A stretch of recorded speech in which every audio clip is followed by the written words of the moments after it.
Hello friends, പുതിയൊരു വീഡിയോയിലേക്ക് സ്വാഗതം. ഇനി നമുക്ക് SCRT 9ാം സ്റ്റാൻഡേർഡിലെ കെമിസ്ട്രി പാർട്ട് 1-ലെ 3ാമത്തെ ചാപ്റ്റർ പഠിക്കാം. രാസബന്ധനം. പദാർത്ഥങ്ങളിലെ ഘടകകണങ്ങൾ തമ്മിലുള്ള ആകർഷണ ബലമാണ് അവയെ ചേർത്ത് നിർത്തുന്നത്. ആറ്റങ്ങളെയും തന്മാത്രകളെയും പരസ്പരം ചേർത്ത് നിർത്തുന്ന ഇത്തരം ബലങ്ങൾ, സംയുക്തങ്ങളുടെ രാസസൂത്രം എഴുതുന്ന രീതി എന്നിവ നമുക്ക് പരിചയപ്പെടാം. ചുവടെ ചില പദാർത്ഥങ്ങൾ തന്നിരിക്കുന്നു. അവയെ മൂലകങ്ങൾ, സംയുക്തങ്ങൾ എന്നിങ്ങനെ വേർതിരിച്ച് പട്ടികപ്പെടുത്തുക. അപ്പോൾ ഇവിടെ കുറച്ച് മൂലകങ്ങൾ, സംയുക്തങ്ങളുടെയൊക്കെ പേര് കൊടുത്തിട്ടുണ്ട്. പൊട്ടാസ്യം, ഓക്സിജൻ, ജലം, കറിയുപ്പ്, നൈട്രജൻ, ഹീലിയം, ഹൈഡ്രജൻ, പഞ്ചസാര. പൊട്ടാസ്യം എന്ന് പറയുന്ന ഒരു മൂലകമാണ്. അതുപോലെ തന്നെ ഓക്സിജൻ ഒരു മൂലകമാണ്, അല്ലേ? ഓക്സിജൻ. പിന്നീട് എന്താണ്? കറിയുപ്പ്. കറിയുപ്പ് എന്ന് പറയുന്നത് മൂലകമാണോ? അല്ല, അതൊരു സംയുക്തമാണ്. സോഡിയവും ക്ലോറിനും ചേരുന്നതാണ് കറിയുപ്പ്. കറിയുപ്പ് സംയുക്തമാണ്. നൈട്രജൻ എന്ന് പറയുന്നത് മൂലകം. നൈട്രജൻ മൂലകം. ഹീലിയം മൂലകം, ഹൈഡ്രജൻ മൂലകം, പഞ്ചസാര സംയുക്തം. ഹൈഡ്രജന്റെ ഒരു തന്മാത്രയിൽ 2 ആറ്റങ്ങളാണ് ഉള്ളത്. അങ്ങനെയാണെങ്കിൽ താഴെ കൊടുത്തിട്ടുള്ള പദാർത്ഥങ്ങളുടെ ഓരോ തന്മാത്രയിലും എത്ര ആറ്റങ്ങൾ വീതമുണ്ട്? ഇപ്പൊ ഇവിടെ കൊടുത്തിട്ടുണ്ട്. ഓക്സിജന്റെ 2, ജലം 3, hydrogen 2, oxygen 1. Nitrogen 2, helium 1, methane, ഇവിടെ ഹൈഡ്രജൻ 4, കാർബൺ 1 4 1 5. പഞ്ചസാര എത്ര ഉണ്ടോ? ഓക്സിജൻ 11 ഉണ്ട്, ഹൈഡ്രജൻ 22, കാർബൺ 12. ടോട്ടൽ എത്ര ഉണ്ട്? 45, അല്ലേ? ചില തന്മാത്രകളിൽ ഒന്നിൽ കൂടുതൽ ആറ്റങ്ങൾ ഉണ്ടെന്ന് പട്ടികയിൽ നിന്ന് നമുക്ക് മനസ്സിലാകും, അല്ലേ? ഇപ്പൊ ഏതൊക്കെയാ? ഓക്സിജനകത്ത് 2 ഉണ്ട്, നൈട്രജനും 2 ഉണ്ട്. അങ്ങനെ ചില തന്മാത്രകളിൽ ഒന്നിൽ കൂടുതൽ ആറ്റങ്ങൾ ഉണ്ടെന്ന് നമുക്ക് പട്ടിക കാണുമ്പോൾ മനസ്സിലാകും. പിന്നീട് എന്താ പറയുന്നത്? 18ാം ഗ്രൂപ്പിൽ വരുന്ന ഉത്കൃഷ്ട വാതകങ്ങളുടെ, അതായത് നോബിൾ ഗ്യാസസിന്റെ തന്മാത്രകളിൽ എത്ര ആറ്റങ്ങളുണ്ട്? ഇവ പൊതുവെ മറ്റ് ആറ്റങ്ങളുമായി സംയോജിക്കുന്നില്ല. എന്തുകൊണ്ടാണ്?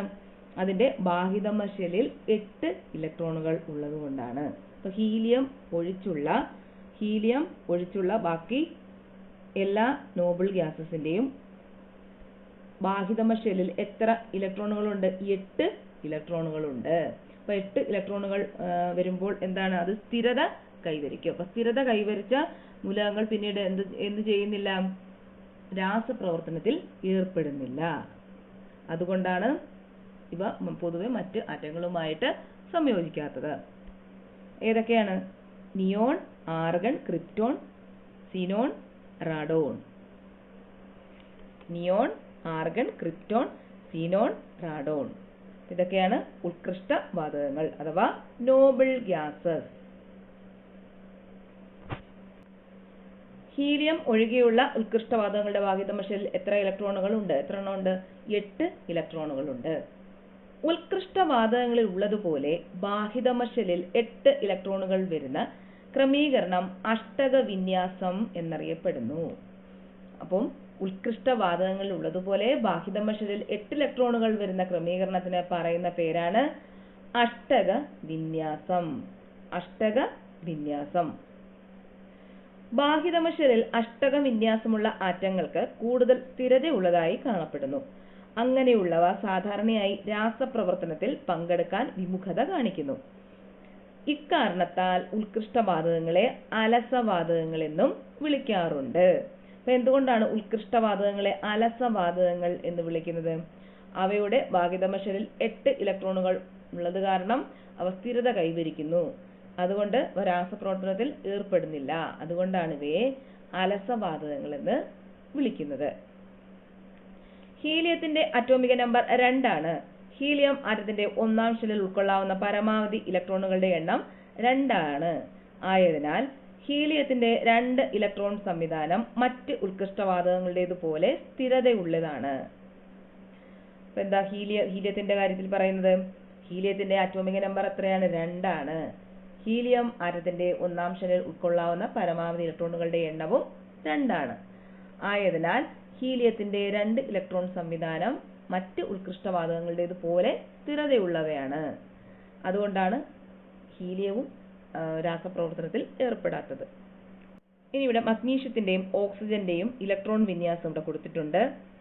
മഗ്നീഷ്യം 12 അറ്റോമിക നമ്പർ 282, ഓക്സിജന്റെ 8 ആണ് അറ്റോമിക നമ്പർ 26. മഗ്നീഷ്യവും ഓക്സിജനും സംയോജിച്ച് മഗ്നീഷ്യം ഓക്സൈഡ് രൂപം കൊള്ളുമ്പോൾ രാസബന്ധനത്തിലൂടെ ആറ്റങ്ങൾ ബാഹിതമ ഷെല്ലിൽ അഷ്ടക ഇലക്ട്രോൺ ക്രമീകരണം നേടി സ്ഥിരത കൈവരിക്കുന്നു. ഒരു സംയുക്തത്തിൽ ഘടക കണങ്ങളെ ചേർത്ത് നിർത്തുന്ന ബലത്തെ രാസബന്ധനം അഥവാ കെമിക്കൽ ബോണ്ട് എന്ന് പറയുന്നു.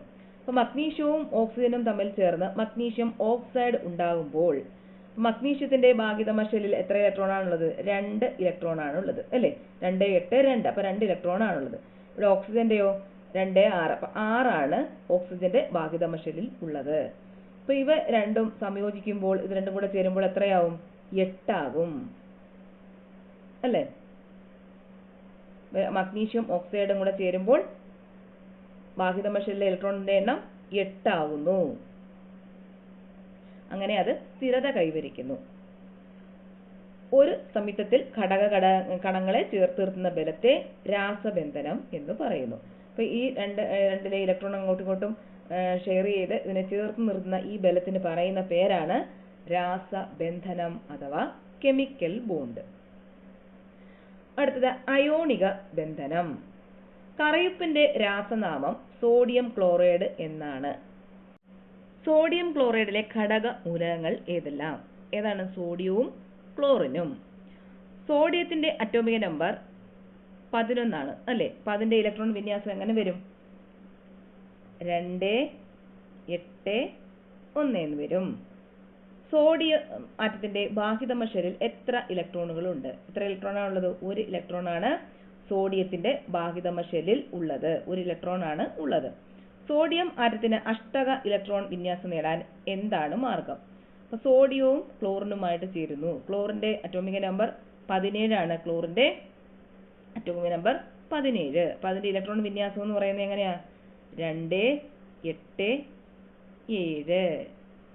അപ്പം എന്താ ചെയ്യേണ്ടത്? ഈ ക്ലോറിനകത്ത് 7 ഉണ്ട് ഭാഗിതമ ഷെല്ലിൽ അല്ലേ? അപ്പൊ ഇവിടുന്ന് 1 ഇങ്ങോട്ട് സ്വീകരിച്ച് സ്ഥിരത കൈവരിക്കുന്നു. സോഡിയത്തിൽ നിന്ന് ഒരു ഭാഗിതമ ഷെല്ലിൽ 1 ഇലക്ട്രോൺ ഇങ്ങോട്ട് സ്വീകരിച്ച് സ്ഥിരത കൈവരിക്കുന്നു. ന്യൂക്ലിയസിന്റെ അപ്പൊ ഇവിടെ ചിത്രീകരിച്ചിട്ടുണ്ട് സോഡിയത്തിന്റെയും ക്ലോറിന്റെയും ഒക്കെ എങ്ങനെയാണ് ഇലക്ട്രോൺ അങ്ങോട്ട് പോകുന്നത്. ന്യൂക്ലിയസിന്റെ ആകർഷണ ബലത്തെ അതിജീവിച്ചാൽ മാത്രമേ സോഡിയം ആറ്റത്തിൽ നിന്നും ബാഹിതമ ഇലക്ട്രോണിനെ നീക്കം ചെയ്യാൻ സാധിക്കൂ. അതിനാവശ്യമായ ഊർജമാണ് അയോണീകരണ ഊർജം അഥവാ അയണൈസേഷൻ എനർജി അഥവാ അയോണീകരണ എൻതാൽപ്പി. Ionisation enthalpy. വാതകാവസ്ഥയിലുള്ള ഒറ്റപ്പെട്ട ഒരാറ്റത്തിന്റെ വാഹിതമ ഷെല്ലിലെ ഏറ്റവും ദുർബലമായി ബന്ധിച്ചിരിക്കുന്ന ഇലക്ട്രോണിനെ സ്വതന്ത്രമാക്കാൻ ആവശ്യമായ ഊർജമാണ് ആ മൂലകത്തിന്റെ അയോണീകരണ ഊർജം. അപ്പൊ അയോണീകരണ ഊർജം എന്ന് പറഞ്ഞാൽ എന്താണ്? വാതകാവസ്ഥയിലുള്ള ഒരു ഒറ്റപ്പെട്ട ഒരാറ്റത്തിന്റെ ബാഹിതമ ഷെല്ലിലെ ഏറ്റവും ദുർബലമായി ബന്ധിച്ചിരിക്കുന്ന ഇലക്ട്രോണിനെ സ്വതന്ത്രമാക്കാൻ ആവശ്യമായ ഊർജമാണ് ആ മൂലകത്തിന്റെ അയോണീകരണ ഊർജം. ക്ലോറിൻ ആറ്റത്തിന്റെ അറ്റോമിക നമ്പർ 17 ഇലക്ട്രോൺ വിന്യാസം എഴുതുക. എത്രയാ ക്ലോറിൻ ആറ്റത്തിന്റെ ഇലക്ട്രോൺ വിന്യാസം? 2, 8, 7.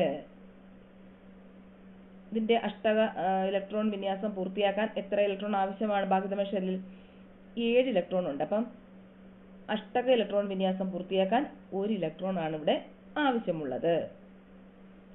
ക്ലോറിൻ ആറ്റം 1 ഇലക്ട്രോൺ സ്വീകരിച്ച് ക്ലോറൈഡ് അയോണായി മാറുന്നു. അപ്പൊ ക്ലോറിൻ ആറ്റം എന്ത് ചെയ്യുന്നു? ഒരു ഇലക്ട്രോൺ അങ്ങ് സ്വീകരിക്കുന്നു. സോഡിയത്തിൽ നിന്നും 1 ഇലക്ട്രോൺ അങ്ങ് ക്ലോറിൻ സ്വീകരിക്കുന്നു. എന്നിട്ട് അത് എന്തായി മാറുന്നു? ക്ലോറൈഡ് അയോണായിട്ട് മാറുന്നു. ഇവിടെ കാണിച്ചിട്ടുണ്ട്. ഒരു ഇലക്ട്രോൺ അങ്ങോട്ട് സ്വീകരിച്ച് ക്ലോറൈഡ് അയോണായിട്ട് മാറുന്നു. ഒരു ആറ്റം ഇലക്ട്രോൺ സ്വീകരിച്ച് നെഗറ്റീവ് അയോണായി മാറുമ്പോൾ ഊർജം പുറത്തുവിടുന്നുണ്ട്.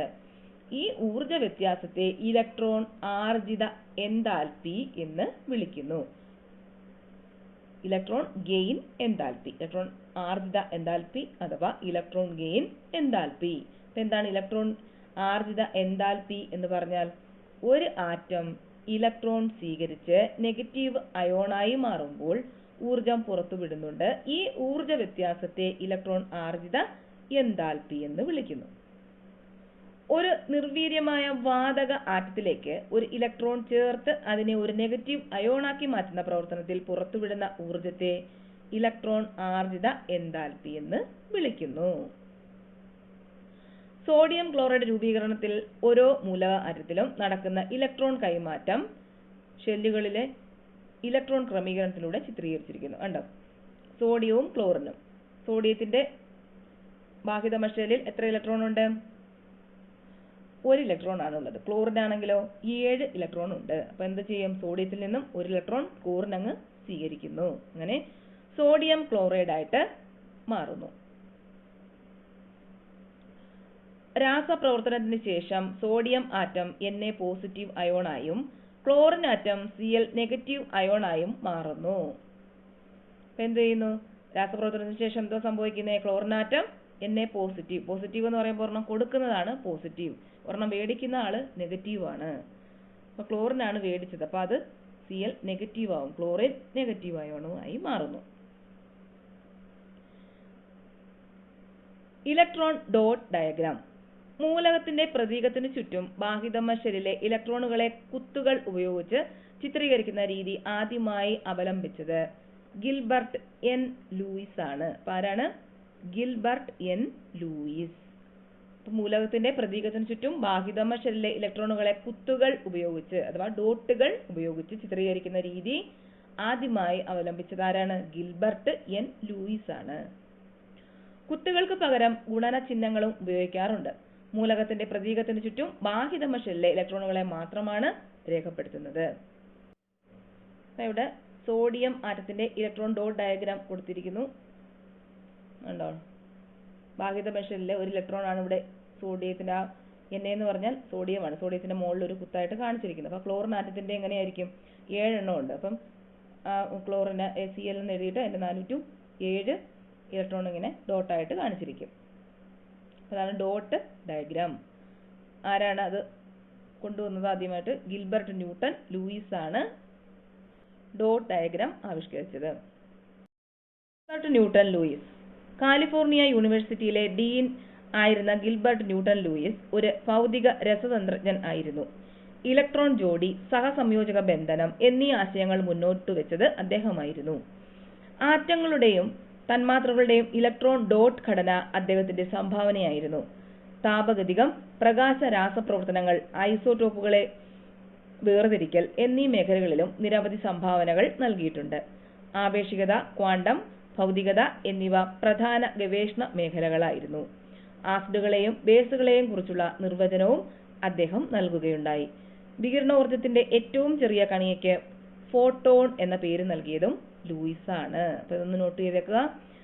വികിരണോർജ്ജത്തിന്റെ ഏറ്റവും ചെറിയ കണികയ്ക്ക് എന്താണ് അദ്ദേഹം പറഞ്ഞത്? ഫോട്ടോൺ. ഫോട്ടോൺ എന്ന പേര് നൽകിയത് ആരാണ്?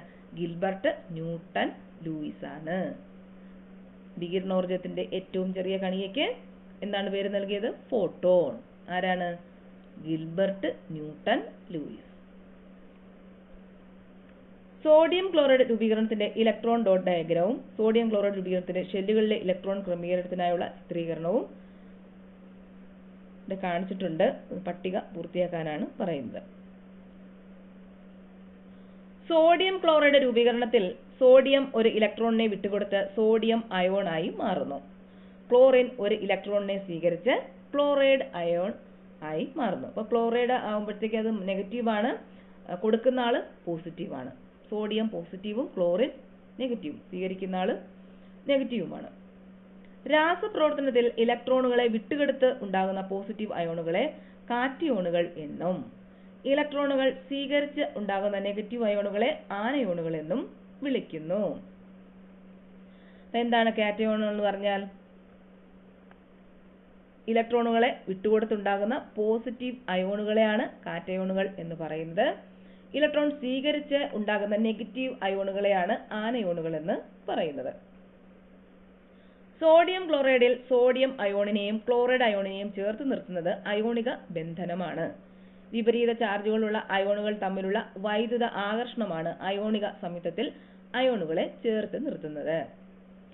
അയോണിക സംയുക്തങ്ങളിൽ വിപരീത ചാർജുള്ള ഘടക അയോണുകളെ ചേർത്ത് നിർത്തുന്ന വൈദ്യുതാകർഷണ ബലമാണ് അയോണിക ബന്ധനം അഥവാ അയോണിക് ബോണ്ട്. അയോണിക ബന്ധനത്തിന്റെ മറ്റൊരു പേരാണ് ഇലക്ട്രോ വാലന്റ് ബന്ധനം. എന്താണ് അയോണിക ബന്ധനത്തിന്റെ മറ്റൊരു പേര്? ഇലക്ട്രോൺ വാലന്റ് ബന്ധനം. മഗ്നീഷ്യം റിബൺ വായുവിൽ കത്തുന്നത് നിങ്ങൾ കണ്ടിരിക്കും. ജ്വലനത്തിലൂടെ ലഭിക്കുന്ന സംയുക്തം ഏതാണ്? അപ്പൊ ഇവിടെ നടന്ന രാസപ്രവർത്തനത്തിന്റെ രാസസമവാക്യമാണ് ഇവിടെ കൊടുത്തിരിക്കുന്നത്. 2 മഗ്നീഷ്യം ഓക്സിജനുമായി ചേരുമ്പോൾ എന്താണ് ഉണ്ടാകുന്നത്? മഗ്നീഷ്യം ഓക്സൈഡ് ഉണ്ടാകുന്നു.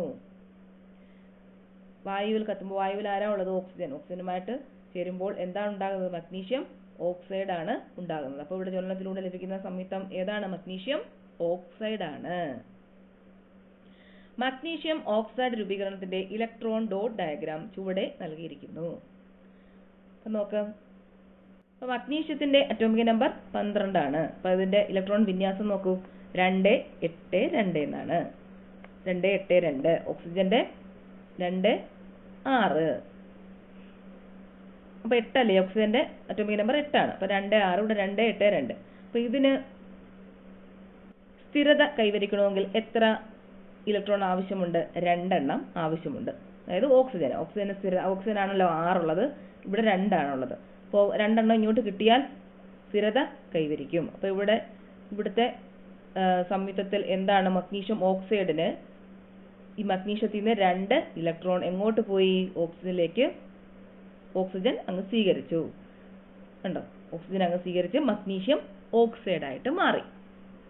അപ്പൊ മഗ്നീഷ്യം ഓക്സൈഡിൽ ആരൊക്കെയാണുള്ളത്? മഗ്നീഷ്യവും ഓക്സിജനുമാണ് ഉള്ളത്. മഗ്നീഷ്യത്തിന്റെ കയ്യിൽ നിന്ന് 2 ഇലക്ട്രോൺ ഓക്സിജൻ അങ്ങ് സ്വീകരിച്ചാണ് മഗ്നീഷ്യം ഓക്സൈഡ് ആയിട്ട് മാറിയത്. മഗ്നീഷ്യം ഓക്സൈഡ് രൂപീകരിക്കപ്പെടുമ്പോൾ മഗ്നീഷ്യവും ഓക്സിജനും ഇലക്ട്രോണുകൾ കൈമാറ്റം ചെയ്ത് അവയ്ക്കിടയിൽ അയോണിക ബന്ധനം ഉണ്ടാകുന്നു. അപ്പൊ മഗ്നീഷ്യം ഓക്സൈഡ് രൂപീകരിക്കപ്പെടുമ്പോൾ എന്താണ് സംഭവിക്കുന്നത്? മഗ്നീഷ്യവും ഓക്സിജനും ഇലക്ട്രോണുകൾ കൈമാറ്റം ചെയ്ത് അവയ്ക്കിടയിൽ അയോണിക ബന്ധനം ഉണ്ടാകുന്നു. മഗ്നീഷ്യത്തിൽ നിന്നും 2 ഇലക്ട്രോൺ ആര് സ്വീകരിക്കുന്നു? ഓക്സിജൻ സ്വീകരിക്കുന്നു. അയോണിക ബന്ധനം വഴി ഉണ്ടാകുന്ന സംയുക്തങ്ങൾ അയോണിക സംയുക്തങ്ങൾ അഥവാ ഇലക്ട്രോവാലന്റ് സംയുക്തങ്ങൾ എന്ന് അറിയപ്പെടുന്നു. അയോണിക ബന്ധനം വഴി ഉണ്ടാകുന്ന സംയുക്തങ്ങൾ ഏത് പേരിലാണ് അറിയപ്പെടുന്നത്? അയോണിക സംയുക്തങ്ങൾ അഥവാ അയോണിക കോമ്പൗണ്ട് അഥവാ ഇലക്ട്രോവാലന്റ് സംയുക്തങ്ങൾ, ഇലക്ട്രോവാലന്റ് കോമ്പൗണ്ട് എന്ന് അറിയപ്പെടുന്നു. അയോണിക സംയുക്തങ്ങളുടെ പ്രധാന സവിശേഷതകൾ. അയോണിക സംയുക്തങ്ങൾ പൊതുവെ ജലം തുടങ്ങിയ പോളാർ ലായനികളിൽ ലയിക്കുന്നവയാണ്. ഇവ ബാഷ്പീകരണ സ്വഭാവം ഇല്ലാത്തവയും കാഠിന്യമുള്ളവയുമാണ്. ഇവ ഖരാവസ്ഥയിൽ ക്രിസ്റ്റലുകളായി കാണപ്പെടുന്നു. പൊതുവെ ഇവയ്ക്ക് വളരെ ഉയർന്ന ഉരുകൽ നിലയും തിളനിലയുമാണ് ഉള്ളത്. അയോണിക സംയുക്തങ്ങൾ ഖരാവസ്ഥയിൽ വൈദ്യുതി കടത്തിവിടുന്നില്ലെങ്കിലും ഉരുകിയ അവസ്ഥയിലും ജലീയ ലായനിയിലും വൈദ്യുത ചാലകമായി പ്രവർത്തിക്കുന്നുണ്ട്. അപ്പൊ ഇത് ഒരു പ്രസ്താവന രൂപത്തിലുള്ള ക്വസ്റ്റ്യൻ ചോദിക്കാൻ ചാൻസ് ഉള്ളതാണ്. അയോണിക സംയുക്തങ്ങളുടെ പ്രധാന സവിശേഷതകൾ ഒന്നുകൂടെ പറയാം. അയോണിക സംയുക്തങ്ങൾ പൊതുവെ ജലം തുടങ്ങിയ പോളാർ ലായനികളിൽ ലയിക്കുന്നവയാണ്. ഇവ ബാഷ്പീകരണ സ്വഭാവം ഇല്ലാത്തവയും കാഠിന്യമുള്ളവയുമാണ്. ഇവ ഖരാവസ്ഥയിൽ ക്രിസ്റ്റലുകളായി കാണപ്പെടുന്നു. പൊതുവെ ഇവയ്ക്ക് വളരെ ഉയർന്ന ഉരുകൽ നിലയും മെൽറ്റിംഗ് പോയിന്റ്, തിളനിലയും ബോയിലിംഗ് പോയിന്റ് ആണ് ഉള്ളത്. അയോണിക സംയുക്തങ്ങൾ ഖരാവസ്ഥയിൽ വൈദ്യുതി കടത്തിവിടുന്നില്ലെങ്കിലും ഉരുകിയ അവസ്ഥയിലും ജലീയ ലായനിയിലും വൈദ്യുത ചാലകങ്ങളായി പ്രവർത്തിക്കുന്നുണ്ട്. പഠിച്ചല്ലോ.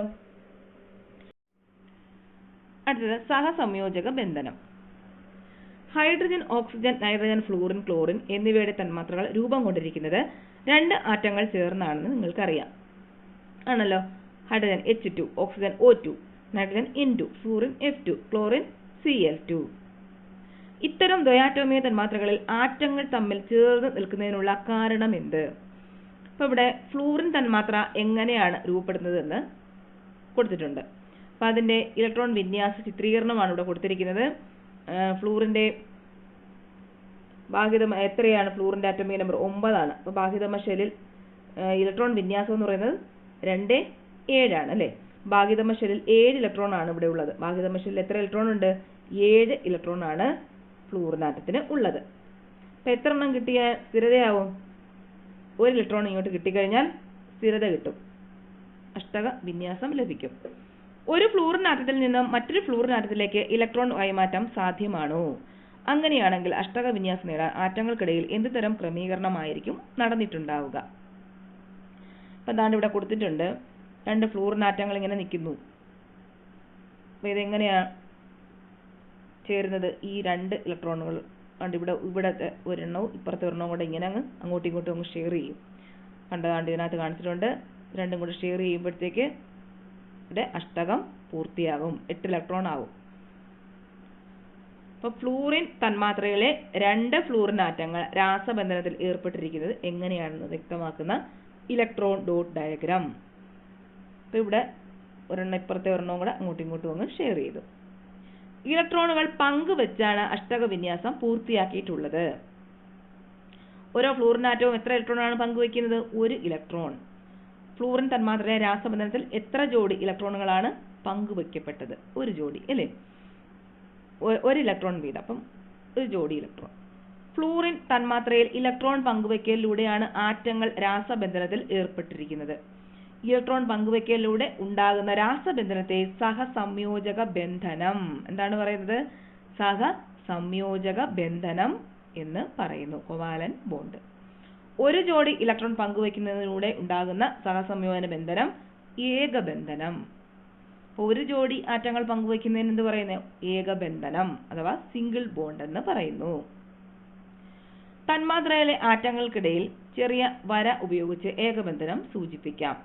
ഫ്ലൂറിൻ തന്മാത്രയിലെ ഏകബന്ധനം പ്രതീകങ്ങൾ ഉപയോഗിച്ച് F ഡോട്ട് ഒരു വരയിട്ടിട്ട് F, അപ്പം ഇങ്ങനെയാണ് ചെറിയൊരു വര ഉപയോഗിച്ച് ഇങ്ങനെ അങ്ങ് സൂചിപ്പിക്കാം. കാരണം അവിടെ 1 ജോഡി ഇലക്ട്രോൺ ആണ് അവിടെ പങ്കുവെച്ചത്.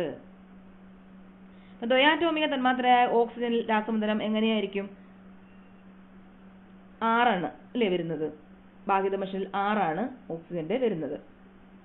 ഓക്സിജന്റെ അറ്റോമിക നമ്പർ എത്രയാ? 8 ആണ് അല്ലേ? 8 ആണ് ഓക്സിജന്റെ അറ്റോമിക നമ്പർ. ഇലക്ട്രോൺ വിന്യാസം എങ്ങനെ വരുന്നു? 2, 6.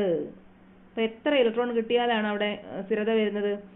2 ഇലക്ട്രോൺ കൂടെ വേണം. അപ്പൊ 8 ആവാനായിട്ട് 2 ഇലക്ട്രോൺ വേണം. അപ്പൊ അവിടെ 6 അല്ലേ ഉള്ളൂ ഇവിടെ. അപ്പൊ 2 ഇലക്ട്രോൺ ആണ് ഇലക്ട്രോൺ വിന്യാസം പൂർത്തിയാക്കാനായിട്ട് വേണ്ടത്. അപ്പൊ അവിടുത്തെ രാസബന്ധനം എങ്ങനെയാണ് ചിത്രീകരിച്ചിരിക്കുന്നു? ഈ 2 ഇലക്ട്രോണുകൾ അങ്ങോട്ടും ഇങ്ങോട്ടും അങ്ങ് ഷെയർ ചെയ്തു. അതാണ് ഇപ്പുറത്ത് കാണിച്ചിരിക്കുന്നത്. ഈ 2 എണ്ണം ഇത് 2 കൊണ്ട് അങ്ങോട്ടും ഇങ്ങോട്ടും ഷെയർ ചെയ്തു. അപ്പോഴത്തേക്ക് അവിടെ ഈ സ്ഥിരത കൈവരിച്ചു. അപ്പോൾ ഓക്സിജൻ തന്മാത്രയിൽ എത്ര ജോഡി ഇലക്ട്രോണുകളാണ് പങ്കുവെക്കപ്പെട്ടത്? 2 ജോഡി ഇലക്ട്രോണുകളാണ് ഓക്സിജൻ തന്മാത്രയിൽ പങ്കുവെക്കപ്പെട്ടത്. 2 ജോഡി ഇലക്ട്രോണുകൾ പങ്കുവെച്ചു ഉണ്ടാകുന്ന സഹസംയോജക ബന്ധനമാണ് ദ്വിബന്ധനം അഥവാ ഡബിൾ ബോണ്ട്. അപ്പം 2 ജോഡി ഇലക്ട്രോണുകൾ പങ്കുവെച്ചുണ്ടാകുന്ന സഹസംയോജക ബന്ധനം ദ്വിബന്ധനം അഥവാ ഡബിൾ ബോണ്ട്. പിന്നീട് 1 ഇലക്ട്രോൺ ആണ് പങ്കുവെക്കുന്നതിൽ എന്താണ് പറയുന്നത്? സിംഗിൾ ബോണ്ട് അഥവാ ഏകബന്ധനം. ഓക്സിജൻ തന്മാത്രയിലെ സഹസംയോജക ബന്ധനം പ്രതീകങ്ങൾ ഉപയോഗിച്ച് 2 വര വരച്ചിട്ട് ഒരു ഓയും കൂടെ ഇങ്ങനെ സൂചിപ്പിക്കാം. ഇവിടെ ദ്വിബന്ധനമാണ് എന്നാണ് സൂചിപ്പിക്കുന്നത്. ഫ്ലൂറിന്റെ കേസിൽ ഇങ്ങനെ ഒരു വരയേ ഉള്ളായിരുന്നു, അപ്പൊ അത് ഏകബന്ധനം. ഇനി നൈട്രജൻ തന്മാത്രയിലെ രാസബന്ധനം ചിത്രീകരിച്ചിരിക്കുന്നത് നോക്കൂ. അപ്പൊ നൈട്രജന്റെ അറ്റോമിക നമ്പർ എത്രയാണ്? 7 ആണ്. നൈട്രജന്റെ അറ്റോമിക നമ്പർ 7. എങ്ങനെ ഇലക്ട്രോൺ വിന്യാസം എഴുതുന്നത്? 2, 5. അപ്പൊ ഇവിടെ ഭാഗിതമ ഷെല്ലിൽ 5 ഇലക്ട്രോൺ ആണുള്ളത്. അപ്പൊ 3 ഇലക്ട്രോണും കൂടെ ഇവിടെ വേണം. അപ്പൊ ഇവരെന്തോ ചെയ്യും? ഇവിടുത്തെ നൈട്രജന്റെ 3 ഇലക്ട്രോണുകൾ അങ്ങോട്ടും ഇങ്ങോട്ടും ഇവരങ്ങ് ഷെയർ ചെയ്യും. അപ്പോഴത്തേക്ക് അവര് അഷ്ടകം പൂർത്തിയാക്കും. സ്ഥിരത കൈവരിച്ചു.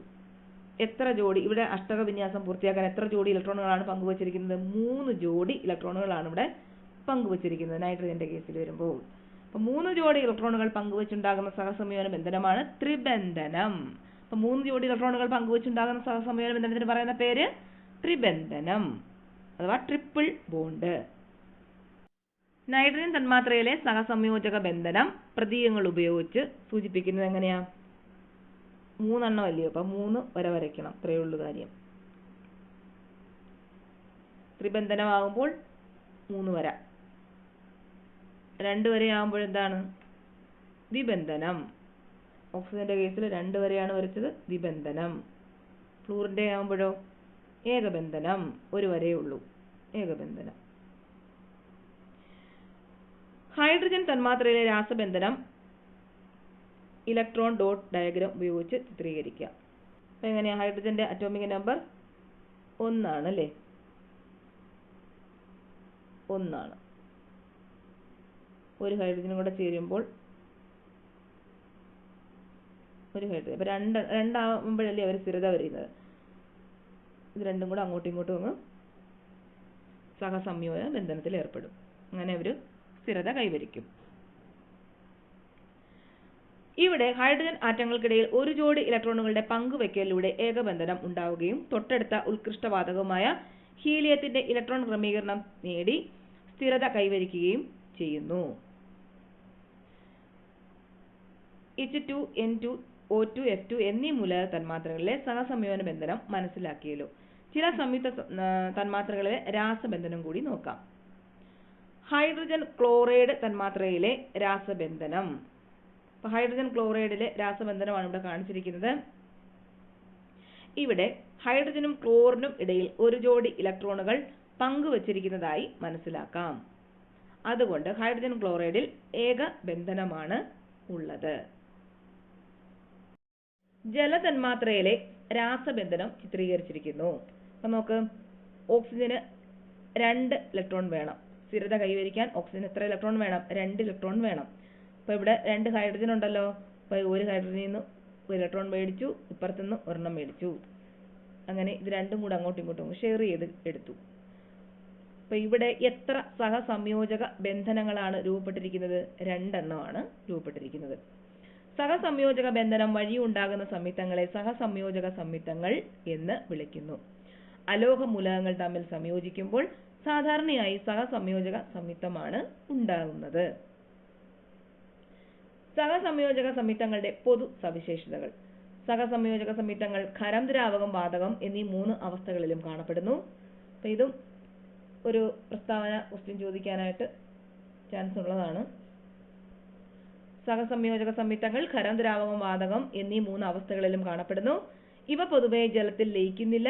മണ്ണെണ്ണ, കാർബൺ ടെട്രാക്ലോറൈഡ്, ബെൻസിൻ മുതലായ ഓർഗാനിക് ലായനികളിൽ ഇവ ലയിക്കാറുണ്ട്. ഇവയുടെ ഉരുകൽ നിലയും മെൽറ്റിംഗ് പോയിന്റ്, തിളനിലയും ബോയിലിംഗ് പോയിന്റ് പൊതുവെ കുറവാണ്. സാധാരണയായി ഇവ വൈദ്യുത ചാലകങ്ങളല്ല. ആണ് സഹസംയോജക സംയുക്തങ്ങളുടെ പൊതു സവിശേഷതകൾ. ഇനി അടുത്തത് ഇലക്ട്രോനെഗറ്റിവിറ്റി. ഹൈഡ്രജൻ ഫ്ലൂറൈഡ് തന്മാത്രയിൽ പങ്കുവയ്ക്കപ്പെട്ട ഇലക്ട്രോണുകളെ 2 ആറ്റങ്ങളും ഒരുപോലെ ആയിരിക്കുമോ ആകർഷിക്കുന്നത്? സഹസംയോജക ബന്ധനത്തിൽ ഏർപ്പെട്ട 2 ആറ്റങ്ങൾക്കിടയിൽ പങ്കുവച്ച ഇലക്ട്രോൺ ജോഡിയെ ആകർഷിക്കാനുള്ള അതത് ആറ്റത്തിന്റെ ആപേക്ഷിക കഴിവാണ് ഇലക്ട്രോനെഗറ്റിവിറ്റി. അപ്പോൾ എന്താണ് ഇലക്ട്രോനെഗറ്റിവിറ്റി എന്ന് പറയുന്നത്? സഹസംയോജക ബന്ധനത്തിൽ ഏർപ്പെട്ട 2 ആറ്റങ്ങൾക്കിടയിൽ പങ്കുവച്ച ഇലക്ട്രോൺ ജോഡിയെ ആകർഷിക്കാനുള്ള അതത് ആറ്റത്തിന്റെ ആപേക്ഷിക കഴിവിനെയാണ് ഇലക്ട്രോനെഗറ്റിവിറ്റി എന്ന് പറയുന്നത്. മൂലകങ്ങളുടെ ഇലക്ട്രോനെഗറ്റിവിറ്റി താരതമ്യം ചെയ്യുന്നതിനായി നിരവധി ഇലക്ട്രോനെഗറ്റിവിറ്റി സ്കെയിലുകൾ ആവിഷ്കരിച്ചിട്ടുണ്ട്. ലിനസ് പോളിംഗ് ആവിഷ്കരിച്ച ഇലക്ട്രോനെഗറ്റിവിറ്റി സ്കെയിലാണ് കൂടുതലായി ഉപയോഗിക്കുന്നത്. അപ്പോൾ ആരാണ് ആവിഷ്കരിച്ചത്? Linus Pauling. ലിനസ് പോളിംഗ് ആവിഷ്കരിച്ച ഇലക്ട്രോനെഗറ്റിവിറ്റി സ്കെയിലാണ് കൂടുതലായും ഉപയോഗിക്കപ്പെടുന്നത്. അപ്പോൾ ആരാണ് ആവിഷ്കരിച്ചത്? Linus Pauling. ലിനസ് പോളിംഗ് ആവിഷ്കരിച്ച ഇലക്ട്രോനെഗറ്റിവിറ്റി സ്കെയിലിൽ 0 നും 4 നും ഇടയിലുള്ള വിലകളാണ് മൂലകങ്ങളുടെ ഇലക്ട്രോനെഗറ്റിവിറ്റിയായി നൽകിയിട്ടുള്ളത്. ഈ സ്കെയിലിൽ ഇലക്ട്രോനെഗറ്റിവിറ്റി ഏറ്റവും കൂടിയ മൂലകം ഫ്ലൂറിനാണ്. ഇതൊരു പ്രീവിയസ് ക്വസ്റ്റ്യൻ ആണ് കേട്ടോ. അപ്പം ഇലക്ട്രോനെഗറ്റിവിറ്റി ഏറ്റവും കൂടിയ മൂലകം ഏതാണ്? ഫ്ലൂറിനാണ്. ഇലക്ട്രോനെഗറ്റിവിറ്റി ഏറ്റവും കൂടിയ മൂലകം ഫ്ലൂറിൻ. ഇപ്പം ഇലക്ട്രോനെഗറ്റിവിറ്റി സ്കെയിലിന്റെ ഒരു ഭാഗമാണ് ഇവിടെ കാണിച്ചിരിക്കുന്നത്. ഒരു സംയുക്തത്തിലെ ഘടക മൂലകങ്ങളുടെ ഇലക്ട്രോനെഗറ്റിവിറ്റി വിലകൾ തമ്മിലുള്ള വ്യത്യാസം 1.7 തുല്യമോ അതിലധികമോ ആണെങ്കിൽ പൊതുവെ അവയ്ക്ക് അയോണിക സ്വഭാവവും 1.7 കുറവാണെങ്കിൽ സഹസംയോജക സ്വഭാവവും ആയിരിക്കും. അപ്പോൾ 1.7 തുല്യമോ അതിലധികമോ ആണെങ്കിൽ എന്താണ്? അയോണിക സ്വഭാവമായിരിക്കും. 1.7 കുറവാണെങ്കിലോ സഹസംയോജക സ്വഭാവവും ആയിരിക്കും. അപ്പോൾ ഏറ്റവും കൂടുതൽ ഇലക്ട്രോനെഗറ്റിവിറ്റി ഉള്ളത് ഏതിനാണ്? ഫ്ലൂറിനാണ്. ഏറ്റവും കുറവ് സീസിയം. സീസിയമാണ് ഏറ്റവും കുറഞ്ഞ ഇലക്ട്രോനെഗറ്റിവിറ്റി ഉള്ള മൂലകം.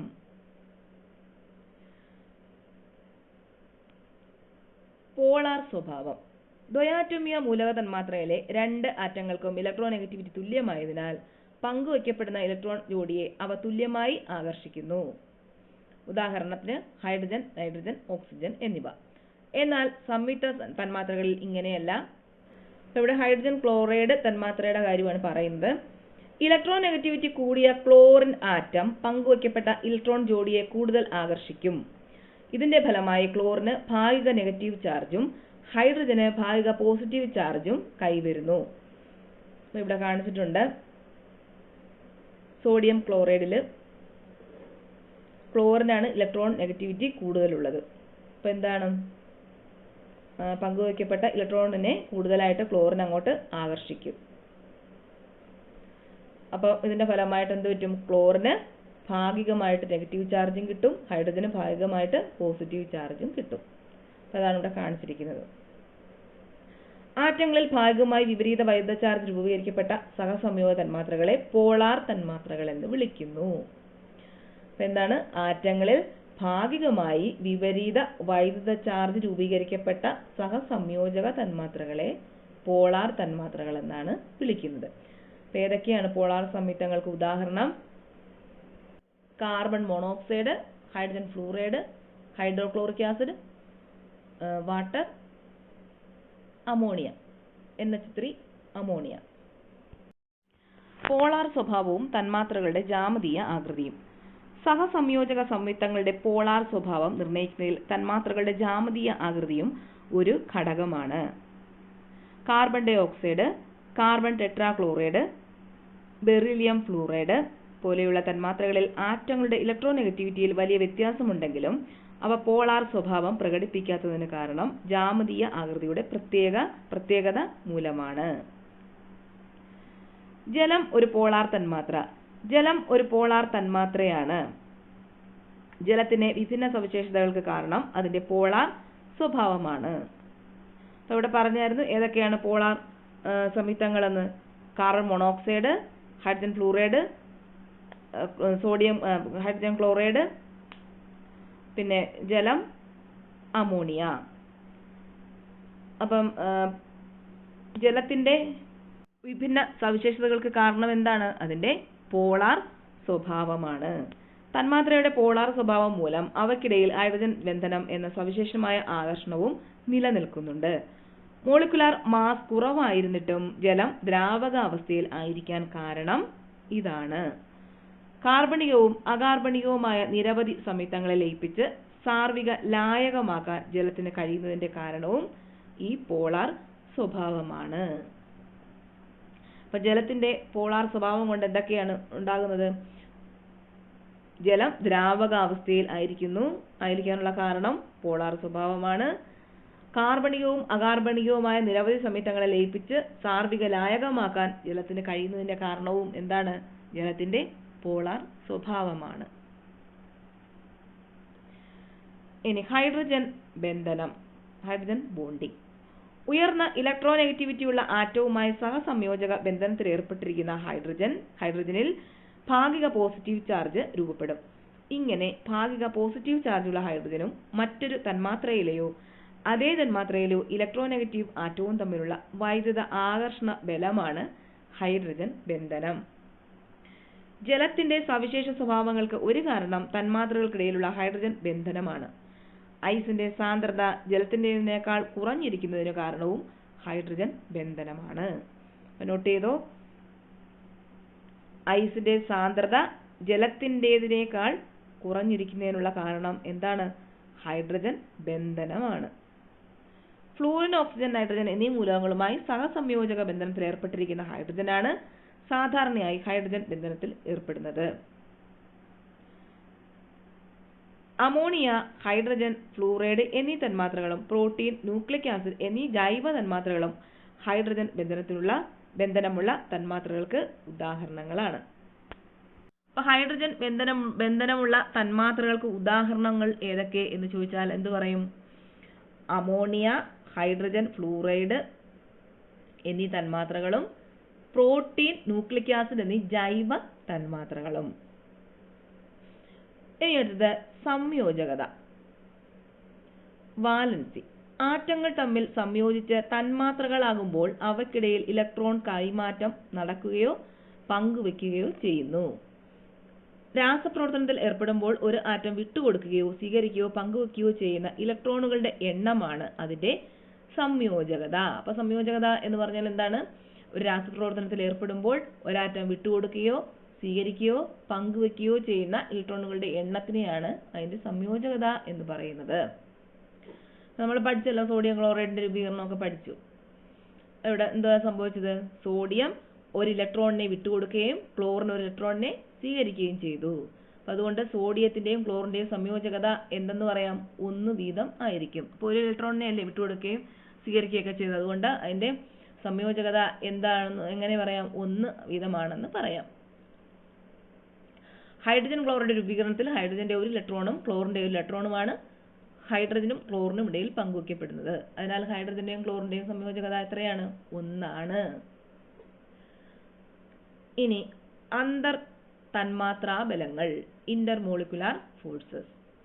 തന്മാത്രകളിലുള്ള സഹസംയോജക ബന്ധനം, അയോണിക ബന്ധനം എന്നീ ബലങ്ങൾക്ക് പുറമേ സൂക്ഷ്മ കണങ്ങൾ, ആറ്റങ്ങൾ, തന്മാത്രകൾ തമ്മിലുള്ള ആകർഷണ വികർഷണ ബലങ്ങളെ അന്തർ തന്മാത്രാ ബലങ്ങൾ എന്ന് വിളിക്കുന്നു.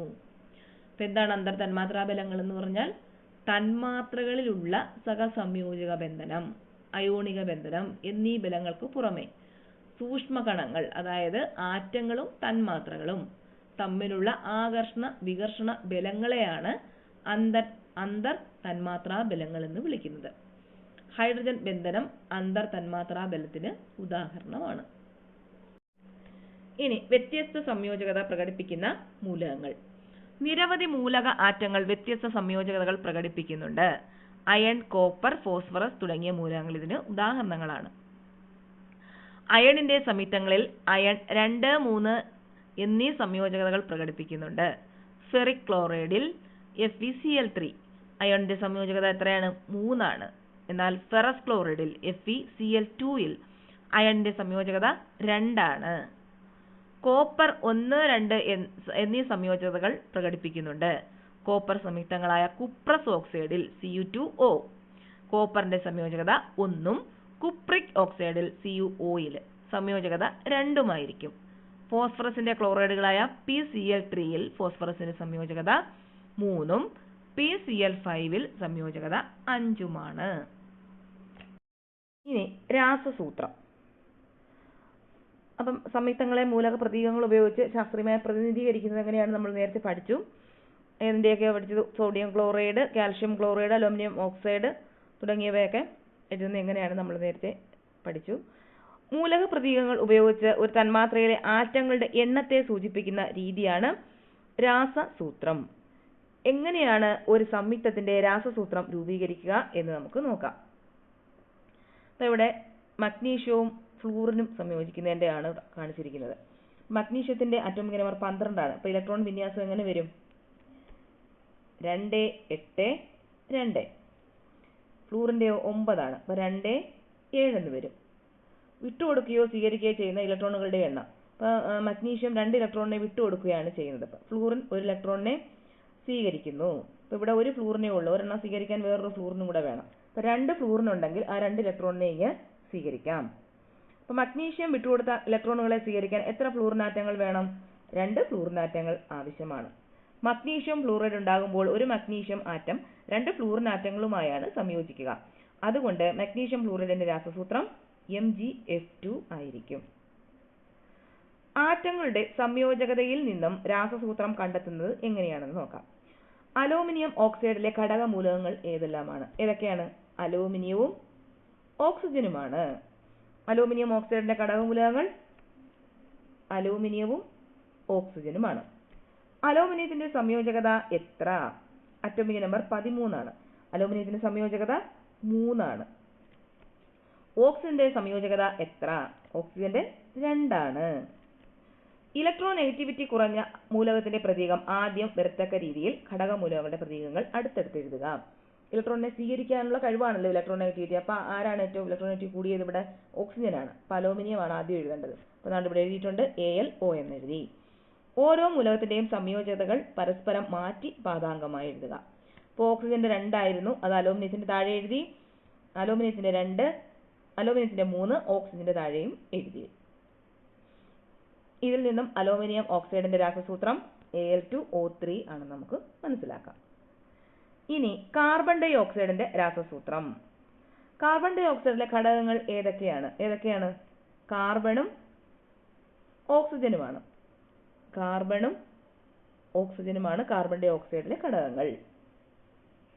ഇലക്ട്രോനെഗറ്റിവിറ്റി പരിഗണിച്ചുകൊണ്ട് അവയുടെ പ്രതീകങ്ങൾ അടുത്തടുത്ത് എഴുതൂ. ഏതാണ് ഇലക്ട്രോനെഗറ്റിവിറ്റി കുറഞ്ഞത്? കാർബൺ ആണല്ലോ. കാർബണിന്റെ സംയോജകത 4. കാർബണിന്റെ എത്രയാണ്? 4. ഓക്സിജന്റേത് 2 ഇനി പരസ്പരം മാറ്റുന്നു. ഇത് 2, ഓക്സിജന്റെ 4 എന്ന് എഴുതി. അപ്പോൾ ഇതിനെ വീണ്ടും ചെറുതാക്കാം അല്ലേ? ഒരു കോമൺ ഫാക്ടർ കൊണ്ട് അതിനെ ഡിവൈഡ് ചെയ്താൽ അത് വീണ്ടും ചെറുതാക്കാം. അപ്പോൾ 2 കൊണ്ട് ഡിവൈഡ് ചെയ്താൽ എങ്ങനെ വരും? CO2 എന്ന് വരും. അപ്പോൾ 1 എന്നുള്ളത് ഇവിടെ എഴുതണ്ട. 2 വെട്ടി 1 ആയി, ഇവിടെ 2 ആയി. അപ്പോൾ എങ്ങനെയാണ് നമുക്ക് എഴുതാം? CO2 എന്ന് എഴുതാം. കാർബൺ ഡൈ ഓക്സൈഡിന്റെ രാസസൂത്രം CO2 എന്ന് നമുക്ക് എഴുതാം. ഇനി ഇവിടെ ചുവടെ നൽകിയിരിക്കുന്ന പട്ടികയിൽ സംയുക്തങ്ങളുടെ ഘടകമൂലകങ്ങളും അവയുടെ ആറ്റത്തിന്റെ സംയോജകതകളും തന്നിട്ടുണ്ട്. രാസസൂത്രം കണ്ടെത്തി രേഖപ്പെടുത്താനാണ് പറഞ്ഞിരിക്കുന്നത്. ആസിഡുകളുടെയും ബേസുകളുടെയും രാസസൂത്രം എഴുതുന്ന വിധം. ഇവിടെ ഒരെണ്ണം എഴുതി നോക്കാം. പൊട്ടാസ്യത്തിന്റെ K, ഓക്സിജന്റെ O. സംയോജകത പൊട്ടാസ്യം 1 ആണ്. അപ്പം ഇത് ആർക്ക് കൊടുക്കണം? ഓക്സിജന് കൊടുക്കണം. ഓക്സിജന്റെ 2 ഇവിടെയും കൊടുക്കും. അപ്പം K2O എന്നാണ് സംയുക്തത്തിന്റെ രാസസൂത്രം വരുന്നത്.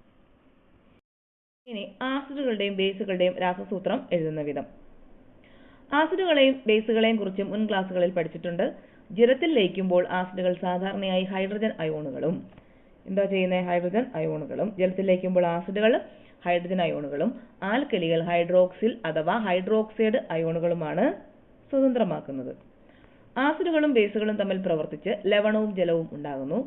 ഇത്തരം പ്രവർത്തനത്തെ നിർവീരീകരണ രാസപ്രവർത്തനം എന്ന് പറയുന്നു. അപ്പോൾ ആസിഡുകളും ബേസുകളും തമ്മിൽ പ്രവർത്തിച്ച് ലവണവും ജലവും ഉണ്ടായി അതിനെ നിർവീര്യമാകുന്നു. ആ പ്രവർത്തനത്തിന് പറയുന്ന പേരാണ് നിർവീരീകരണ രാസപ്രവർത്തനം അഥവാ ന്യൂട്രലൈസേഷൻ റിയാക്ഷൻ. ആസിഡുകളുടെ രാസസൂത്രം എഴുതുന്നത് എങ്ങനെയാണെന്ന് നോക്കാം.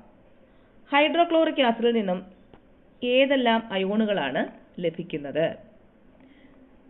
ഏതൊക്കെയാണ്? ഹൈഡ്രജനും ക്ലോറിനുമാണ്. ഇതൊരു ഏകബേസിക ആസിഡ് ആകുന്നത് എന്തുകൊണ്ട്? ഒരു ഹൈഡ്രജൻ, ഒരു ക്ലോറിൻ എന്നിവ ഒരു ഹൈഡ്രോക്ലോറിക് ആസിഡ് തന്മാത്രയിലുള്ളതിനാൽ ഹൈഡ്രോക്ലോറിക് ആസിഡിന്റെ രാസസൂത്രം HCl എന്നായിരിക്കും.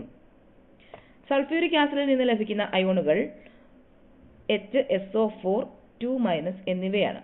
സൾഫ്യൂരിക് ആസിഡ് ഒരു ദ്വിബേസിക ആസിഡാണ്. അതിനാൽ സൾഫ്യൂരിക് ആസിഡിന്റെ രാസസൂത്രം H2SO4 ആണ്. അപ്പോൾ ഇവിടെ കുറച്ച് ആസിഡുകളും കൊടുത്തിട്ടുണ്ട്. അതിന്റെ രാസസൂത്രം എഴുതുക. അപ്പോൾ ഇവിടെ എങ്ങനെ എഴുതാം? അടുത്തത് H3PO4, മുകളിൽ 3- അല്ലേ കൊടുത്തിരിക്കുന്നത്. അപ്പോൾ 3PO4, H3PO4. അപ്പോൾ ഇവിടെ Nന്റെ മേളിൽ ഒന്നുമില്ല. അപ്പം HNO3 ഈ ആസിഡിന്റെ രാസസൂത്രം. അടുത്തത് സിയോയുടെ മേളിൽ 2- ആണ് കൊടുത്തിരിക്കുന്നത്. അപ്പോൾ Hന്റെ താഴെ 2 കൊടുക്കുക. CO 3 അതുപോലെ എഴുതുക. അടുത്തത് എങ്ങനെ എഴുതും? എച്ചിൻ്റെ താഴെ 2 കൊടുക്കുക, SO3 അതുപോലെ എഴുതുക. ഇനി ജലത്തിൽ ലയിക്കുന്ന ബേസുകളാണ് ആൽക്കലികൾ. പോസിറ്റീവ് അയോണുകളുടെ ചാർജിന് തുല്യമായ എണ്ണം OH നെഗറ്റീവ് അയോണുകളാണ് ആൽക്കലിയിൽ ഉണ്ടാവുക. അപ്പോൾ ആൽക്കലിയിൽ എന്താണ് ഉണ്ടാവുക? പോസിറ്റീവ് അയോണുകളുടെ ചാർജിന് തുല്യമായ എണ്ണം OH നെഗറ്റീവ് അയോണുകളാണ് ആൽക്കലിയിൽ ഉണ്ടാകുന്നത്. സോഡിയം ഹൈഡ്രോക്സൈഡിലെ പോസിറ്റീവ് അയോൺ ഏതാണ്? സോഡിയമാണ്. സോഡിയത്തിന്റെ രാസസൂത്രം Na. സോഡിയം അയോണിന്റെ പോസിറ്റീവ് ചാർജിന് തുല്യമായി എത്ര OH നെഗറ്റീവ് അയോണുകളാണ് സോഡിയം ഹൈഡ്രോക്സൈഡിൽ ഉണ്ടാവുക? എത്രയാണ്? ഒരു സോഡിയം ആണെങ്കിൽ OH മൈനസും ഒരെണ്ണമായിരിക്കും. അങ്ങനെയാണെങ്കിൽ സോഡിയം ഹൈഡ്രോക്സൈഡിന്റെ രാസസൂത്രം എന്താണ്? എന്തായിരിക്കും? NaOH. അപ്പോൾ ഈ സോഡിയത്തിന്റെ അതേ അളവ് തന്നെ ആയിരിക്കും OH. അപ്പോൾ NaOH. അപ്പോൾ ഇനി താഴെ കൊടുത്തിട്ടുണ്ട് കുറേ ബേസിലെ പോസിറ്റീവ് അയോണുകളും OH മൈനസ് അയോണുകളുടെ എണ്ണം. അപ്പോൾ K പോസിറ്റീവ്. അപ്പോൾ ഇവിടെ ഒരു അയോണാണ്, ഇവിടെയും ഒന്ന് തന്നെ ആയിരിക്കും. OHും ഒന്ന് തന്നെ ആയിരിക്കും. അപ്പോൾ KOH. ഇവിടെ Ca2+, അപ്പോൾ ഇവിടെ 2. ഇവിടെ CaOH2. Al3+ ആണ് കൊടുത്തിരിക്കുന്നത്. അപ്പോൾ ഇവിടെ എത്രയായിരിക്കും? OH3 തന്നെയായിരിക്കും. അപ്പോൾ നമുക്ക് എങ്ങനെ എഴുതാം? Al3OH3. Al3OH3 എന്ന് എഴുതാം. അതുപോലെ Sയുടെ മേളിലും 3 ആണ്. അപ്പോൾ ഇവിടെ പോസിറ്റീവ് അയോണുമായി സംയോജിക്കുന്ന OH മൈനസ് അയോണുകളുടെ എണ്ണവും 3 തന്നെയാണ്. അപ്പോൾ എങ്ങനെ എഴുതാം അത്? Fe3OH3. Cu2+ ആണ്. അപ്പോൾ ഇവിടെ 2 വരും. അതിനെ എങ്ങനെ എഴുതാം? Cu2OH2 എന്ന് എഴുതാം. Cupric hydroxide. ലവണങ്ങളുടെ രാസസൂത്രം. ആസിഡും ബേസും തമ്മിൽ നിർവീരീകരണ രാസപ്രവർത്തനത്തിലൂടെ ലവണവും ജലവും ഉണ്ടാകുന്നു. ആസിഡിലെ നെഗറ്റീവ് അയോണും ബേസിലെ പോസിറ്റീവ് അയോണും ചേർന്നാണ് ലവണം ഉണ്ടാകുന്നത്. ഉദാഹരണം, ഹൈഡ്രോക്ലോറിക് ആസിഡും സോഡിയം ഹൈഡ്രോക്സൈഡും പ്രവർത്തിക്കുമ്പോൾ NaOHലെ Na പോസിറ്റീവ്, HClലെ Cl നെഗറ്റീവ് എന്നിവ ചേർന്ന് NaCl എന്ന ലവണം ഉണ്ടാകുന്നു. ലവണങ്ങൾ വൈദ്യുതപരമായി നിർവീര്യമാണ്. പോസിറ്റീവ് അയോണുകളുടെയും നെഗറ്റീവ് അയോണുകളുടെയും ചാർജുകളുടെ തുക 0 ആകത്തക്ക തരത്തിലായിരിക്കും ലവണങ്ങൾ രൂപീകരിക്കുമ്പോൾ അവയിലെ അയോണുകൾ സംയോജിക്കുക. ഒരു ലവണത്തിലെ പോസിറ്റീവ് അയോണുകളുടെയും നെഗറ്റീവ് അയോണുകളുടെയും ചാർജുകളുടെ ആകത്തുക 0 ആയിരിക്കും. ഒരു ലവണത്തിലെ പോസിറ്റീവ് അയോണുകളുടെയും നെഗറ്റീവ് അയോണുകളുടെയും ചാർജുകളുടെ ആകത്തുക എന്തുമായിരിക്കും? 0 ആയിരിക്കും. ലവണങ്ങളുടെ രാസസൂത്രം എഴുതുന്നത് എങ്ങനെയാണെന്ന് നോക്കാം. ലവണങ്ങളുടെ രാസസൂത്രം എഴുതുമ്പോൾ ആദ്യം പോസിറ്റീവ് അയോണിന്റെ പ്രതീകവും തുടർന്ന് നെഗറ്റീവ് അയോണിന്റെ പ്രതീകവും എഴുതുക. ഓരോ അയോണിന്റെയും റാഡിക്കലുകളുടെയും ചാർജ് സൂചിപ്പിക്കുന്ന സംഖ്യകൾ പരസ്പരം മാറ്റി പാദാംഗമായി എഴുതുക. പാദാംഗങ്ങൾ ലഘൂകരിച്ച് ഏറ്റവും ചെറിയ പൂർണ്ണസംഖ്യ അംശബന്ധത്തിൽ എഴുതുക. ഇപ്പോൾ മഗ്നീഷ്യം ഹൈഡ്രോക്സൈഡിലെ പോസിറ്റീവ് അയോൺ ഏതാണ്? മഗ്നീഷ്യമാണ് പോസിറ്റീവ് അയോൺ. ഫോസ്ഫോറിക് ആസിഡിലെ നെഗറ്റീവ് അയോൺ ഏതായിരിക്കും? PO4 ആണ്. PO4 ആണ് നെഗറ്റീവ് അയോൺ. മഗ്നീഷ്യം ഹൈഡ്രോക്സൈഡും ഫോസ്ഫോറിക് ആസിഡും തമ്മിൽ പ്രവർത്തിച്ചുണ്ടാകുന്ന മഗ്നീഷ്യം ഫോസ്ഫേറ്റ് എന്ന ലവണത്തിന്റെ രാസസൂത്രം എഴുതുന്നത് എങ്ങനെയാണെന്ന് നോക്കാം. രാസസൂത്രം എഴുതാനായി ആദ്യം പോസിറ്റീവ് അയോണിന്റെ പ്രതീകവും തുടർന്ന് നെഗറ്റീവ് അയോണിന്റെ പ്രതീകവും എഴുതുക. MgPO4 എഴുതി. ഇനി അവയുടെ ഓരോ അയോണിന്റെയും ചാർജ് സൂചിപ്പിക്കുന്ന സംഖ്യകൾ പരസ്പരം മാറ്റി പാദാംഗമായി എഴുതുക. അപ്പം മഗ്നീഷ്യത്തിന്റെ ചാർജ് എത്രയാണ്? ഇവിടെ OHന്റെ ചാർജ് 2 ആണ്. അപ്പം മഗ്നീഷ്യത്തിന്റെ ചാർജും 2 ആയിരിക്കും. അപ്പോൾ ഇവിടോട്ട് എഴുതാം. മഗ്നീഷ്യത്തിന്റെ ചാർജ് 2, PO4ന്റെ Hന്റെ താഴെ കിടക്കുന്ന 3 ആണ്. അപ്പം PO4 3 ആണ്. ഇനി എന്ത് ചെയ്യണം? ഇത് രണ്ടും പരസ്പരം അങ്ങോട്ടും ഇങ്ങോട്ടും മാറ്റി കൊടുക്കുക. അപ്പോൾ ഇവിടെ എങ്ങനെ എഴുതാം? MgPO4ന്റെ താഴെ 3, അത് മഗ്നീഷ്യത്തിന്റെ താഴെ എഴുതുക. Mgയുടെ മഗ്നീഷ്യത്തിന്റെ 2 അതിവിടെ എഴുതുക. അപ്പോൾ എങ്ങനെ കിട്ടി? Mg3PO4 2 എന്ന് കിട്ടി. Mg3PO4 2. ഇനി കാൽഷ്യം ഹൈഡ്രോക്സൈഡും സൾഫ്യൂരിക് ആസിഡും പ്രവർത്തിച്ചുണ്ടാകുന്ന കാൽഷ്യം സൾഫേറ്റ് എന്ന ലവണത്തിന്റെ രാസസൂത്രം. കാൽഷ്യം ഹൈഡ്രോക്സൈഡിലെ പോസിറ്റീവ് അയോൺ ഏതാണ്? കാൽഷ്യം ആണ്. സൾഫ്യൂരിക് ആസിഡിലെ നെഗറ്റീവ് അയോൺ ഏതാണ്? SO4 ആണ്. രാസസൂത്രം എഴുതാനായി ഇത് രണ്ടും എഴുതുക. CaSO4 എന്ന് എഴുതി. അതിന്റെ ചാർജ് എത്രയാ? Ca-യുടെ 2ഉം SO4ന്റെ Hന്റെ താഴെ എത്ര? 2. അപ്പോൾ അത് തന്നെയാണ് SO4ന്റെ 2. അപ്പോൾ ഇവിടെ ഇതിനെ വീണ്ടും ചെറുതാക്കാം. അത് എന്തോ വേണം? കോമൺ ഫാക്ടർ 2 കൊണ്ട് ഡിവൈഡ് ചെയ്യുന്നു. അപ്പോൾ എങ്ങനെ കിട്ടി? CaSO4 എന്ന് കിട്ടി അല്ലേ? ഇതിനെ അങ്ങോട്ടും ഇങ്ങോട്ടും മാറ്റിയാൽ ഇത് തന്നെയല്ലേ കിട്ടുന്നത്? 1 1 CaSO4. അപ്പോൾ ഓരോ അയണിന്റെയും ചാർജ് സൂചിപ്പിക്കുന്ന സംഖ്യകൾ പരസ്പരം മാറ്റി പദാംഗമായി എഴുതിയപ്പോൾ CaSO4 എന്ന് കിട്ടി. ഇതിനെ ഡിവൈഡ് ചെയ്തെടുത്തപ്പം CaSO4. ഇനി ചില പോസിറ്റീവ് അയോണുകളുടെയും നെഗറ്റീവ് അയോണുകളുടെയും ചുവടെ പട്ടികയിൽ നൽകിയിരിക്കുന്നു. അവ ചേർന്നുണ്ടാകുന്ന ലവണങ്ങളുടെ പേരും രാസസൂത്രവും എഴുതി പട്ടിക പൂർത്തിയാക്കുക ആണ് പറഞ്ഞിരിക്കുന്നത്. ഇവിടെ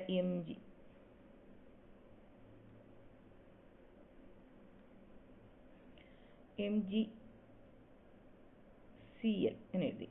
അപ്പോൾ Mgയുടെ താഴെ 2 ആണ്. Mgയുടെ 2 ആണ് ചാർജ്. അപ്പോൾ ഇത് ആരുടെ താഴെ എഴുതണം? Clന്റെ താഴെ എഴുതണം. Mgയുടെ താഴെ ഇല്ല, MgCl2. MgCl2 എന്ന് പറഞ്ഞാൽ എന്താണ്? മഗ്നീഷ്യം ഡൈക്ലോറൈഡ് ആണ്. മഗ്നീഷ്യം ഡൈക്ലോറൈഡ് ആണ് ലവണത്തിന്റെ പേരെന്ന് പറയുന്നത്. അപ്പോൾ അതുപോലെ അടുത്തത് മഗ്നീഷ്യം സൾഫേറ്റ് ആണ് അവിടെ വരുന്നത്. അപ്പം അവിടെ സ്ഥലം ഇല്ലാത്തതുകൊണ്ട് ഇങ്ങോട്ട് എഴുതുന്നു. Magnesium SO4. അപ്പോൾ അതിൻ്റെ ചാർജ് പറയുന്നത് എസിൻ്റെ മേളിൽ 2 ആണ്. അപ്പോൾ അത് മഗ്നീഷ്യത്തിന് കൊടുക്കുന്നു, മഗ്നീഷ്യത്തിന് 2 ഇങ്ങോട്ട് കൊടുക്കുന്നു. അപ്പോൾ ഇത് രണ്ടും പോകുമ്പോൾ ഒന്ന് MgSO4 എന്ന് വരുന്നു. മഗ്നീഷ്യം സൾഫേറ്റ്, MgSO4 എന്ന് പറഞ്ഞാൽ മഗ്നീഷ്യം സൾഫേറ്റ്. അതുപോലെ ബാക്കിയും എഴുതി നോക്കുക. അപ്പം ഇത്രയേ ഉള്ളൂ ചാപ്റ്റർ 3 രാസബന്ധനം. അപ്പോൾ ഇനി അടുത്ത ഒരു ചാപ്റ്റർ കൂടെ എടുത്തിട്ട് 3 ചാപ്റ്ററിൻ്റെയും കൂടെ, ആദ്യത്തെ ചാപ്റ്ററിൻ്റെ ക്വസ്റ്റ്യൻസ് തന്നിട്ടുണ്ട്. അപ്പോൾ 3 ചാപ്റ്ററിൻ്റെയും കൂടെ ക്വസ്റ്റ്യൻസ് പിന്നെ എക്സാമിന് ചോദിച്ച ഏതെങ്കിലും ക്വസ്റ്റ്യൻ ഉണ്ടെങ്കിൽ അതും കൂടെ എടുത്ത് തരാം. ഓക്കെ, അപ്പോൾ ഇത്രയേ ഉള്ളൂ ഇന്നത്തെ ക്ലാസ്.